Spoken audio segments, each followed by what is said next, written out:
राम राम दोस्तों, स्वागत है आप सभी का मेरे YouTube चैनल हिंदू व्रत कथा में। आज मैं आपको कहती हूँ जलजूलनी एकादशी की व्रत कथा, जिसे पद्य एकादशी, परिव्रतनी एकादशी, जयंती एकादशी, देवजूलनी एकादशी एवं वामन एकादशी के नाम से भी जाना जाता है। तो आइए शुरू करते हैं। श्री कृष्ण कहने लगे कि हे राजन, अब आप सब पापों को नष्ट करने वाली कथा का श्रवण करें। त्रेता युग में बलि नामक एक दैत्य था।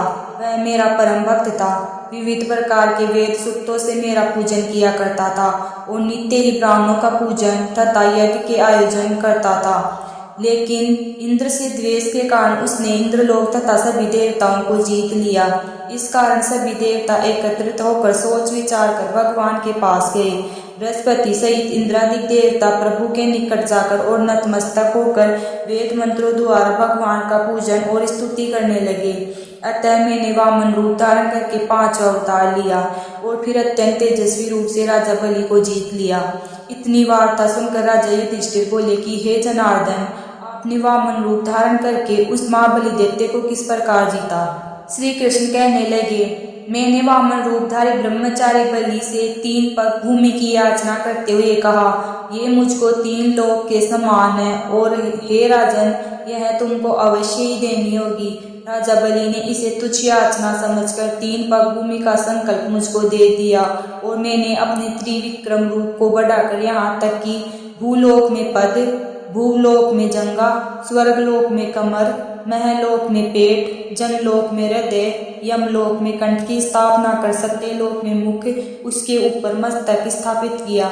सूर्य, चंद्रमा आदि सब ग्रह गण, योग, नक्षत्र, इंद्रादि देवता और शेष आदि सब नागगणों ने विविध प्रकार से वेद सूक्तों से प्रार्थना की।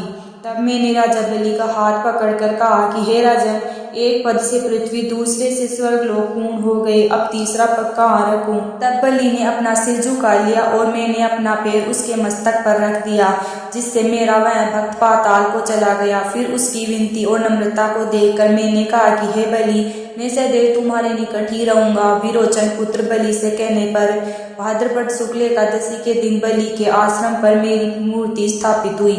इसी प्रकार दूसरी शीर्षाग्र में शेषनाग के पृष्ठ पर हुई।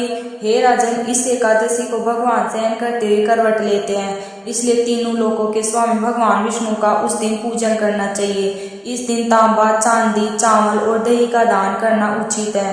रात्रि को जागरण अवश्य करना चाहिए। जो विधि पूर्वक इस एकादशी का व्रत करते हैं वे सब पापों से मुक्त होकर स्वर्ग में जाकर चंद्रमा के समान प्रकाशित होते हैं और यश पाते हैं। जो पाप नाशक इस कथा को पढ़ते या सुनते हैं उनकी हजारों अश्वमेध यज्ञ का फल प्राप्त होता है। तो कैसी लगी आपको मेरी ये कथा? अगर अच्छी लगी हो तो वीडियो को लाइक, शेयर और कमेंट जरूर करें और चैनल को सब्सक्राइब करें। Thank you.